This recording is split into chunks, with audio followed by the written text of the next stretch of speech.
দিচ্ছি এইটুকু। আরে না, ওটা হচ্ছে ব্যাপার আছে, এটাকে দেখালাম যে কতটুকু খাচ্ছে ও।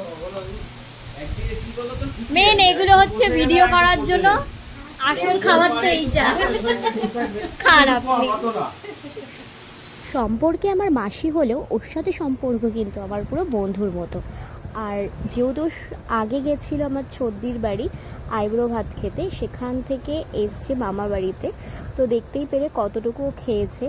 তো যেহেতু দুপুরে একটা খাওয়ার খেয়ে এসছে, আর সন্ধেবেলা তারপরে আর খেতেও পাচ্ছিল না, কোনো রকমের একটু খেয়েছে। তারপরে আবার এখন ব্যাক করতে হবে, যেহেতু আমার মামার বাড়ি হচ্ছে সংহতি, এখান থেকে আবার বিধাননগর যাবে, তো কোনো রকমের একটু খেয়ে এখনও চলে যাবে বাড়িতে। আর এই যে বিয়ের কার্ডটা তোমাদের সাথে এখন শেয়ার করছি, কেমন লাগছে অবশ্যই কিন্তু এটা কমেন্ট করে জানাবে। বরকে নিয়ে অবশ্যই একদম যাবো। থ্যাংক ইউ, ঠিক আছে।